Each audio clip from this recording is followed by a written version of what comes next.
जय हिंद साथियों, आप सभी का स्वागत है आपके अपने परिवार जीएस सेंटर में। रोजाना की तरह जो है हम लोग आज 2 मई का जो है महत्वपूर्ण करंट अफेयर्स का सेशन देखने वाले हैं। महत्वपूर्ण 10 प्रश्न देखेंगे, ठीक, जो है आपके एग्जामों के लिए काफ़ी महत्वपूर्ण है। जो दोस्त जो है किसी भी प्रतियोगिता परीक्षा की तैयारी कर रहे हैं, इस वीडियो को जो है उन तक पहुँचाने की कोशिश करेंगे, ठीक। तो चलिए शुरू कर लेते हैं। आज का जो पहला प्रश्न है कि पृथ्वी के सबसे करीब से उल्कापिंड यानी एवरेस्ट जितना बड़ा 29 अप्रैल 2020 को गुजरा, इसका नाम बताएं। तो 29 अप्रैल को जो ये गुजरा था, ठीक, पृथ्वी के करीब से उल्कापिंड जिसकी जो है एवरेस्ट के जितना बड़ा था, तो इसका नाम क्या था? तो इसका नाम था एस्टेरॉयड 1998 OR2। क्या? Asteroid 1998 OR2। दोस्तों इसका सही आंसर होगा ऑप्शन नंबर बी। दोस्तों आपका जो है एक बिहार असाइनमेंट्स का प्रैक्टिस सेट का डेली का सेशन से चलता है, उसे आप जरूर ज्वाइन कीजिएगा, जो कि आपके लिए काफ़ी लाभदायक है। इस सेशन को आप ज्वाइन करते हैं, डेली एक सेशन बनाते हैं, लगभग उसमें 100 प्रश्न का जो है डिस्कशन किया जाता है। तो डेली आप 100 प्रश्न को जो है देखते हैं, जिससे कि आपकी तैयारी काफ़ी अच्छी हो जाएगी। और अपना जो हिस्ट्री के मास्टर वीडियो का सेशन चल रहा है, जिसमें जो है करीब करीब 10,000 प्लस प्रश्न को कवर किया जाएगा, जो कि जो है एग्ज़ाम के लिए काफ़ी महत्वपूर्ण है। वो वैसे प्रश्न हैं जो कि काफ़ी बार एग्जाम में पूछे जाते हैं, वैसे ही प्रश्न को, यानी कि सिलेक्टेड प्रश्न है। इसे आप जरूर ज्वाइन कीजिएगा, ये आपके लिए काफ़ी लाभदायक है। और जो दोस्त अभी तक चैनल पर नए हैं, चैनल को सब्सक्राइब नहीं किए हैं, तो कृपया चैनल को सब्सक्राइब जरूर कर लीजिएगा, ठीक। तो चलिए देखते हैं इसके बारे में कुछ महत्वपूर्ण तथ्य। तो ये जो है एस्टेरॉयड 1998 OR2 तो जो था 29 अप्रैल, कब? तो 29 अप्रैल को जो है भारतीय समय अनुसार दोपहर बाद 3:25 यानी 3:25 पर धरती से जो है 63 लाख किलोमीटर दूरी से गुजरा। कितने दूरी से? 63 लाख। और 3:25 में यानी जो है पृथ्वी से चांद की दूरी 3,84,000 किलोमीटर है। लगभग 16 गुना दूर इसकी चौड़ाई यानी 1.5 मील थी, ठीक। इसकी कब हुई थी खोज? तो उल्का पिंड एस्टेरॉयड 1998 OR2 की खोज जो है 1998 में। कब हुई थी?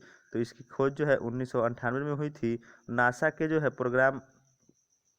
ने जो है इस प्रोग्राम का नाम था एस्टेरॉयड ट्रैकिंग प्रोग्राम। नासा के इस प्रोग्राम का क्या नाम था? तो एस्टेरॉयड ट्रैकिंग प्रोग्राम। इसकी रफ्तार जो है 31,319 किलोमीटर प्रति घंटा थी, ठीक, जो कि जो है पृथ्वी से टकराने वाली थी, लेकिन यह नहीं टकराई, ठीक।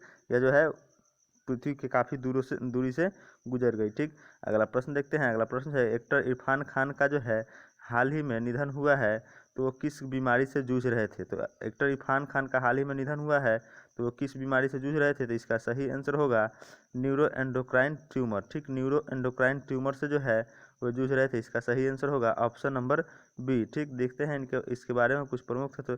तो ये जो है वह इन न्यूरो एंडोक्राइन ट्यूमर से जूझ रहे थे। उन्होंने जो है 16 मार्च 2018 को इसका ट्वीट के जरिए जो है बीमारी के बारे में बताया था।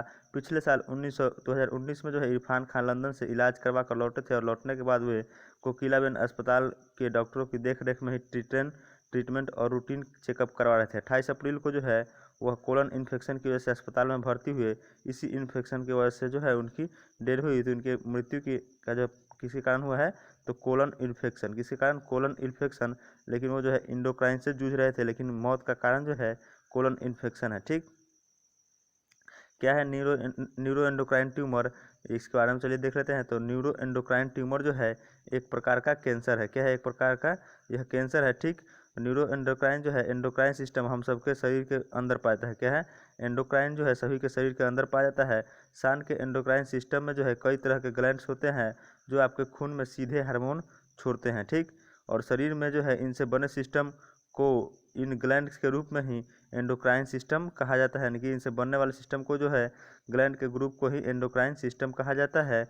इन्हीं ग्लैंड में न्यूरोक्राइन का मतलब होता है न्यूरॉन्स की तरह ही होते हैं, पर वो हार्मोन भी रिलीज करते हैं, ठीक। ये न्यूरो एंडोक्राइन क्या होता है? ये एक प्रकार के न्यूरॉन ही होते हैं, लेकिन यह हार्मोन का भी उत्सर्जन करते हैं।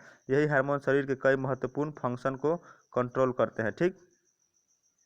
देखते हैं। और यहाँ पे इरफान खान को न्यूरो एंडोक्राइन में ट्यूमर हुआ, और यह न्यूरो एंडोक्राइन ट्यूमर कहलाया, ठीक। क्या हुआ? तो न्यूरो एंडोक्राइन में एक ट्यूमर हुआ, जिसे न्यूरो एंडोक्राइन ट्यूमर कहलाया गया। यह एक दुर्लभ किस्म की ट्यूमर है, जो शरीर के कई अंगों में भी विकसित हो सकता है, ठीक। जो शरीर के जो है शरीर में जो है कहीं भी यह विकसित होगा तो वह एक कैंसर का रूप धारण कर लेता है। ठीक, याद रखिएगा। हालांकि यह ट्यूमर सबसे ज़्यादा आंतों में होता है। इस ट्यूमर से हार्मोन का स्रावन भी प्रभावित होने लगता है। ठीक, इस ट्यूमर से जो है हार्मोन्स का स्रावन होता है, उससे वे जो है ट्यूमर से वे प्रभावित होने लगते हैं। ठीक, वैसे तो ये ट्यूमर शरीर के किसी भी हिस्से में हो सकता है, लेकिन सबसे ज़्यादा मामले पेट में देखा जा सकता है। कहाँ सबसे ज़्यादा मामला जो है इस ट्यूमर का कहाँ पेट में देखा जा सकता है, जैसे पाचन नलिका, आंत, अग्नाशय, फेफड़ों या अपेंडिक्स के भीतर जो है न्यूरो एंडोक्राइन पाया जा सकता है। ठीक, न्यूरो एंडोक्राइन ट्यूमर होने के कई कारण हो सकते हैं, जैसे जो है, लेकिन ये आनुवांशिक रूप से भी हो सकता है। ठीक, याद रखिएगा, न्यूरो एंडोक्राइन ट्यूमर भी जो है ये आनुवांशिक रूप से भी हो सकता है। ठीक, और इसका कारण क्या है, तो इसमें जैसे जांच के लिए ब्लड टेस्ट, स्कैनिंग और बायोप्सी कराने के बाद ही यह बीमारी पकड़ में आती है। ठीक, याद रखिएगा, किसी कारण तो ब्लड टेस्ट, स्कैन, बायोप्सी के बाद जो है एंडोक्राइन ट्यूमर का पता लग सकता है। ठीक, कोलन इन्फेक्शन की वजह से जो है इरफान खान भर्ती हुए थे। इरफान खान को जो 28 अप्रैल को कोलन इन्फेक्शन यानी मलाशय में संक्रमण की समस्या आई थी, जिसके समस्या के चलते ही उनको भर्ती कराया गया था। कोलन यानी बड़ी आंत का हिस्सा होता है। कोलन क्या, तो कोलन भी एक प्रश्न पूछा जाता है एग्जाम में कि कोलन किसका हिस्सा है, तो कोलन जो है बड़ी आंत का हिस्सा है, याद रखिएगा। और इसका काम जो है खाने में लिक्विड को सोखना और मल प्रोसेस करके शरीर से बाहर निकालने के लिए तैयार करना होता है। ठीक, इस हिस्से में होने वाले इन्फेक्शन को क्या कहता है, तो कोलन इन्फेक्शन या कोलाइटिस। ये भी एग्जाम में पूछाता है कि कोलन में होने वाले इन्फेक्शन को क्या कहता है, तो कोलन इन्फेक्शन या कोलाइटिस। ठीक, ये आमतौर पर जो है वायरस, पैरासाइट या बैक्टीरिया किसी से भी हो सकता है। अधिकतर ये जानलेवा नहीं होता है। ठीक, क्या है, ये अधिकतर ये जानलेवा नहीं होता है। फिर इरफान की मौत कोलन इन्फेक्शन से कैसे हुई, जान लेते हैं कैसे हुई। तो कैंसर या ट्यूमर आमतौर पर मृत्यु का कारण नहीं बनता। ठीक, दरअसल न्यूरो एंडोक्राइन ट्यूमर के कारण इरफान खान के शरीर में हार्मोन रिलीज होने का असर पड़ा। ठीक, न्यूरो एंडोक्राइन ट्यूमर के कारण जो है उनके शरीर में जो हार्मोन रिलीज होने के कारण हुआ है। इस शरीर की इन्फेक्शन से लड़ने की क्षमता कमजोर होती है। ठीक, इससे शरीर की जो है लड़ने की क्षमता यानी कि WBC की कमी हो जाती है। ठीक, कीमोथेरेपी या सर्जरी की वजह से जो है इम्यून सिस्टम ज़्यादा ही कमजोर होता है। इसकी वजह से जो है कोलन इन्फेक्शन होता है, जो कि जानलेवा साबित होता है। ठीक, चलिए देखते हैं। और उनके कुछ कार्य, तो उन्होंने जो है हिंदी सिनेमा में जो है सबसे बेहतरीन अभिनेताओं में से एक थे। उनका जन्म जो है 1967 में हुआ था। ठीक, और कहाँ हुआ था, तो जयपुर में। 1967 जयपुर में हुआ था। और 30 वर्ष में जो है उन्हें भारतीय विदेशी फिल्मों में भी कार्य किया उन्होंने 2011 से। तो याद रखिएगा, ये प्रश्न भी पूछा जा सकता है कि इरफान खान को जो है कौन सा पुरस्कार दिया गया था, तो इरफान खान को जो है 2011 में पद्मश्री पुरस्कार दिया जा चुका था। और उनकी पहली मूवी कौन थी, तो सलाम बॉम्बे। कौन थी, तो 1988 में सलाम बॉम्बे उनकी प्रथम फिल्म थी, सलाम बॉम्बे। और इसके अलावा जो है हिंदी मीडियम, अंग्रेजी मीडियम, द नेम सेक इत्यादि इनकी फिल्में थी। ठीक, चलिए देखते हैं अगला प्रश्न। अगला प्रश्न है कि विश्व मुक्केबाजी चैंपियनशिप 2021 की मेजबानी भारत से छीनकर किसे दी गई है, तो 2021 के जो है विश्व मुक्केबाजी चैंपियनशिप भारत से छीनकर सर्बिया को दी गई। किसे दी गई है, तो भारत से छीनकर जो है सर्बिया को दी गई है। इसका सही आंसर हो जाएगा सर्बिया। ठीक, ये भारत ने जो है 28 अप्रैल को जो है पुरुष मुक्केबाजी चैंपियनशिप 2021 की गंवा दी है। ठीक, यह जो है पहले भारत को में होने वाली थी, लेकिन यह अब भारत में नहीं होगी। भारत छीनने का कारण बताया जा रहा है क्योंकि राष्ट्रीय मुक्केबाजी संघ ने जो है कोई फीस नहीं भरी है। भारत इससे इसलिए चुनी गई है कि राष्ट्रीय मुक्केबाजी महासंघ यानी भारत की जो है मुक्केबाजी महासंघ जो है इसके लिए फीस नहीं भरी थी। यह रकम जो है 4 मिलियन अमेरिकी डॉलर यानी 30 करोड़ रुपए थी, जिसे जो है 2 दिसंबर 2019 तक जमा करना था, लेकिन भारत ने जो है अभी तक जमा नहीं की थी, जिसके कारण जो है यह जो है मुक्केबाजी महासंघ का जो है आयोजन छीन कर इसे कहा किसे दिया गया है, तो सर्बिया को। ठीक, भारतीय महासंघ ने कहा कि यह कदम AIBA ने जो है जल्दीबाजी में उठाया है। ठीक, देखते हैं इसके बारे में और कुछ तथ्य। तो अंतर्राष्ट्रीय मुक्केबाजी महासंघ ने जो है 2017 में किया गया करार तोड़कर अब सर्बिया को मेजबानी सौंपी है। ठीक, यह जो है पहले भारत में होने वाली थी अंतर्राष्ट्रीय मुक्केबाजी चैंपियनशिप 2021, लेकिन अब जो कहाँ होगी, तो यह जो है सर्बिया में होगी। ठीक, चलिए देखते हैं अगला प्रश्न। अगला प्रश्न है कि पूर्व क्रिकेटर, खिलाड़ी और कोच अरुण कुमार को जो है किस देश का क्रिकेट टीम का हेड कोच बनाया गया है, तो प्रमुख क्रिकेट खिलाड़ी अरुण कुमार को जो है किस देश का, तो इसका सही आंसर होगा USA का जो है प्रमुख कोच बनाया गया है। किसे, USA का जो है प्रमुख कोच बनाया गया यानी कि हेड कोच बनाया गया है। देखते हैं इनके बारे में कुछ तथ्य। तो यह करार जो है 2 साल का होगा, यानी कि 2 साल तक वे जो है USA क्रिकेट टीम के मुख्य हेड कोच होंगे। वह बतौर खिलाड़ी और कोच का कर्नाटक के लिए रणजी ट्रॉफी जीतने का यह कारनामा कर चुके हैं, यानी कि यह जो है भारत से संबंधित है। यह जो है कहाँ कर्नाटक के लिए जो है रणजी ट्रॉफी खेलते थे और रणजी ट्रॉफी जितने भी महत्वपूर्ण भूमिका निभाया है। इसके अलावा जो है वो हैदराबाद और पुडुचेरी क्रिकेट टीम के भी कोच रह चुके हैं।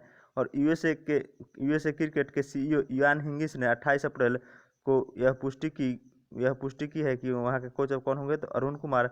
लॉकडाउन की वजह से अरुण कुमार को अब तक वीज़ा नहीं मिला है, उन्होंने वर्चुअल ट्रेनिंग शुरू कर दी है। अरुण कुमार आईपीएल में जो है किंग्स 11 पंजाब और रॉयल चैलेंजर्स बेंगलोर के लिए भी खेल चुके हैं। ठीक, किसके लिए, तो आईपीएल में किंग्स 11 पंजाब और रॉयल चैलेंजर्स यानी आरसीबी के लिए भी खेलते थे। ठीक, अगला प्रश्न देखते हैं। अगला प्रश्न है कि सार्वजनिक उपकरण चयन बोर्ड पीईएसबी का प्रमुख किसे नियुक्त किया गया है, तो पीईएसबी का प्रमुख जो है किसे नियुक्त किया गया है, तो इसका सही आंसर होगा दोस्तों, तो पीईएसबी का प्रमुख जो है किसे नियुक्त किया है, तो इसका सही आंसर होगा राजीव कुमार। राजीव कुमार को जो है पीईएसबी का प्रमुख नियुक्त किया गया है, इसका सही आंसर होगा option number C, Rajiv Kumar. देखते हैं राजीव कुमार के बारे में कुछ प्रमुख तथ्य। पूर्व राजीव कुमार को जो है 29 अप्रैल को नियुक्त किया है, किसे, तो राजीव कुमार को जो है 29 अप्रैल को नियुक्त किया गया है। सभी उपक्रमों में नियुक्तियां इसी बोर्ड के माध्यम से होती है। ठीक, झारखंड कैडर 1984 के बैच के आईएएस अधिकारी है और इसी साल फरवरी में जो है वित्त सचिव के पद से सेवानिवृत्त हुए हैं। राजीव कुमार जो है वित्त सचिव के पद से जो है सेवानिवृत्त हुए हैं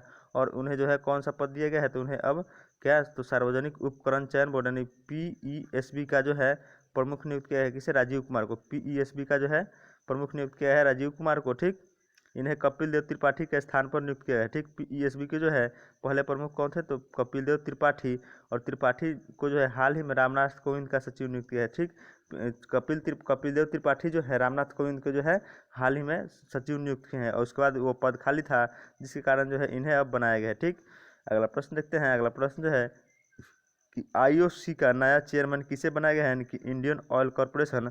तो आईओसी का नया चेयरमैन किसे बनाया गया है, तो इसका सही आंसर हो जाएगा श्रीकांत माधव वैद्य। ठीक, आईओसी का जो है नया चेयरमैन किसे बनाया गया है, तो श्रीकांत माधव वैद्य। ठीक, देखते हैं इनके बारे में कुछ तथ्य, तो यहाँ पे दिया गया है कि उन्हें पब्लिक इंटरप्राइज सिलेक्शन बोर्ड ने जो है पीईएसबी ने जो है 12 दिसंबर 2019 को चेयरमैन चुना था। ठीक, लेकिन सबसे लंबे वक्त के बाद जो है अप्रैल 2020 में केंद्रीय मंत्रिमंडल की नियुक्ति समिति ने जो है वैद्य की नियुक्ति कर अपनी जो है मुहर लगा दी है, यानी कि इनकी अब नियुक्ति हो चुकी है। कौन, तो वैद्य जो है आईओसी के जो है प्रमुख बन गए हैं। वैद्य फिलहाल आईओसी के निदेशक रिफाइनरी हैं, वह संजीव सिंह का स्थान लेंगे। किसका, तो संजीव सिंह का। आईओसी के जो प्रमुख जो है अभी कौन है, तो संजीव सिंह।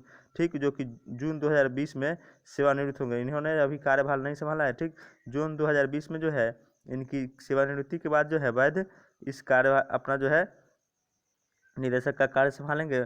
वैद्य जून में चेयरमैन पद संभालेंगे और 3 साल का कार्यकाल, इनका कार्यकाल कितना का होगा, इनका कार्यकाल जो होगा 3 साल का होगा। ठीक, वैद्य का कार्यकाल 3 साल का होगा और ये जुलाई में अपना कार्यभार, जून में कार्यभार अपना संभालेंगे। ठीक, अगला प्रश्न देखते हैं। अगला प्रश्न है कि आवास एवं शहरी विकास निगम हुडको, ठीक, housing and urban development corporation का नया अध्यक्ष एवं प्रबंध निदेशक किसे नियुक्त किया गया है, तो हुडको का जो है नया प्रबंधक निदेशक जो है किसे नियुक्त किया है, तो शिवदास मीना को। किसे नियुक्त किया है, शिवदास मीना। ऑप्शन बी जो है सही आंसर होगा। दोस्तों अपना जो है आज इवनिंग में जो है पूरे अप्रैल मंथ का करंट अफेयर्स का जो है सेशन आने वाला है। ठीक, उसे आप लोग जरूर देखिएगा। ठीक, यानी कि शाम 5 बजे जो है लगभग 5 बजे अपना करंट अफेयर्स का एक सेशन आएगा। किसका, तो पूरे अप्रैल मंथ का करंट अफेयर्स का 1 लीनियर होगा, जो कि जिसमें 200 प्लस प्रश्न होंगे। ठीक, याद रखिए 200 प्लस प्रश्न होंगे, उसे आप लोग जरूर देखिएगा। चलिए, तो इसका सही आंसर क्या होगा, तो शिवदास मीना। ठीक, हुडको का जो अभी प्रबंध निदेशक किसे नियुक्त किया गया है, तो शिवदास मीना को। ठीक, आवास एवं शहरी मामले के मंत्रालय के अतिरिक्त सचिव शिवदास मीना को जो है 22 अप्रैल से 6 महीने के लिए चुना गया है। इस कितने दिन के लिए, तो 6 महीने की अवधि के लिए चुना गया है। शिवदास मीना जो है 1989 बैच के जो है तमिलनाडु कैडर के आईएएस अधिकारी हैं। ठीक, इससे पहले जो है नागराज सीएमडी थे। कौन थे, तो नागराज इसके सीएमडी थे। किसके, तो हुडको के सीएमडी नागराज थे और उन्हें जनवरी 2020 में सीएमडी बनाया गया था। ठीक, लेकिन अब जो है कौन है, तो अब है आपके शिवदास मीना। ठीक, कौन है, शिवदास मीना, जिनका कार्यकाल कितने दिन का, तो 6 माह का होगा। हुडको का मुख्यालय जो है कहाँ स्थित है, तो नई दिल्ली में। और हुडको की स्थापना कब हुई थी, तो 1917 में। हुडको की मुख्यालय नई दिल्ली और स्थापना 1970 यानी 1970 में। अगला प्रश्न देखते हैं। अगला प्रश्न जो है किस प्रदेश की सरकार ने अपने राज्यों में लॉकडाउन 2 सप्ताह बढ़ाने का आदेश दिया है, तो ऑप्शन देख लेते हैं यहाँ पे। कौन सी सरकार जो है अपने राज्य में जो है कितने 2 सप्ताह तक लॉकडाउन को बढ़ाने का आदेश दिया है, तो इसका सही आंसर होगा पंजाब। क्या होगा? सही आंसर जो होगा आपका पंजाब होगा, यानी कि ऑप्शन बी इसका सही आंसर होगा। ठीक, याद रखिएगा 3 मई के बाद जो है 3 मई के बाद भी यहाँ लॉकडाउन जारी रहेगा। मुख्यमंत्री कैप्टन और अमरिंदर सिंह ने 29 अप्रैल को इसका ऐलान किया। ठीक, 3 मई के बाद जो है 2 सप्ताह यानी कि 17 मई तक जो है लॉकडाउन पंजाब में रहेगा। ऐसे जो है 17 मई तक जो है भारत सरकार ने भी लॉकडाउन की घोषणा कर दी है। ठीक, अगला प्रश्न देखते हैं। अगला प्रश्न जो है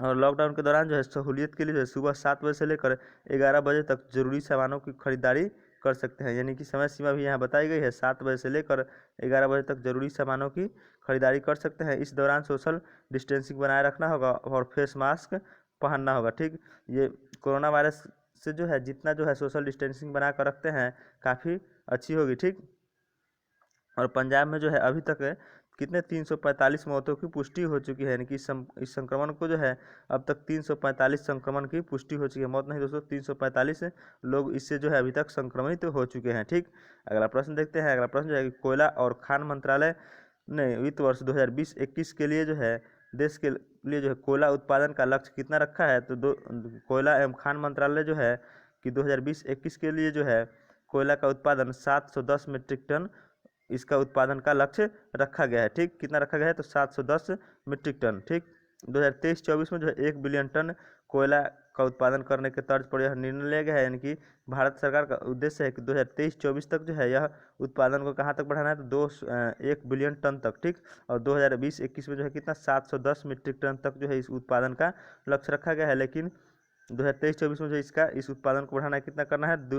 1 बिलियन टन। ठीक, माना जा रहा है कि कोरोना वायरस के बाद जो है लॉकडाउन के बाद यह कोयले की मांग में तेजी आएगी, जिसके कारण जो है इतना उत्पादन का लक्ष्य रखा गया है। ठीक, अगला प्रश्न देखते हैं कि अंतर्राष्ट्रीय नृत्य दिवस किस तारीख को मनाया जाता है? तो अंतर्राष्ट्रीय नृत्य दिवस जो है किस तारीख को? तो इसका सही आंसर हो जाएगा आपका 29 अप्रैल। अंतर्राष्ट्रीय नृत्य दिवस जो है 29 अप्रैल को मनाया जाता है। ठीक, देख लेते हैं इसके प्रमुख तथ्य जो है। तो यूनेस्को को जो है परफॉर्मिंग आर्ट्स पार्टनर अंतर्राष्ट्रीय थिएटर जो है इंस्टीट्यूट की डांस कमेटी ने जो है इंटरनेशनल डांस डे मनाने की शुरुआत की है। ठीक, किसने? तो यूनेस्को की परफॉर्मिंग आर्ट्स एंड पार्टनर अंतर्राष्ट्रीय थिएटर इंस्टीट्यूट ने जो है इसके द्वारा जो है अंतर्राष्ट्रीय डांस दिवस मनाने की घोषणा 29 अप्रैल की गई है। इस दिन जो है डांसर जीन जॉर्ज जेनेवर के जन्म के याद में मनाए थे। डांसर किसके याद में? तो जीन जॉर्ज जेनेवर के याद में जो है अंतर्राष्ट्रीय डांस दिवस मनाया जाता है। ठीक, और पहली बार यह 1982 में मनाया गया था। कब मनाया गया था? तो अंतर्राष्ट्रीय डांस दिवस जो है पहली बार 1982 में मनाया गया था। भारत में भी नृत्य कला के इतिहासों में जो है सदियों से पुराना है और इसका उद्देश्य जो है इवेंट्स तथा उत्सवों द्वारा नृत्य को बढ़ावा देना। इसका उद्देश्य क्या है? तो नृत्य को बढ़ावा देना और साथ ही सरकारों, राजनेताओं, संस्थाओं, समाज और आम जनमानस को यह एहसास दिलाया जा सके कि आर्थिक विकास में नृत्य का भी अहम भूमिका हो सकती है। ठीक, चलिए तो यहाँ पे दोस्तों अपना सेशन समाप्त होता है। वीडियो अच्छी लगी होगी तो अपने दोस्तों में ज़रूर शेयर कीजिएगा एवं जो दोस्त चैनल पर अभी तक नए हैं, चैनल को सब्सक्राइब नहीं किए हैं तो कृपया चैनल को सब्सक्राइब कर लेंगे और बेल आइकन को जरूर दबाएंगे। ठीक, जिससे कि जो है आपको नए वीडियो की नोटिफिकेशन मिलती रहे। साथ में जो है अपना पूरे अप्रैल मंथ का करंट अफेयर्स का एक सेशन आएगा जिसे आप लोग जरूर देखिएगा, वो आपके लिए काफ़ी महत्वपूर्ण है। ठीक।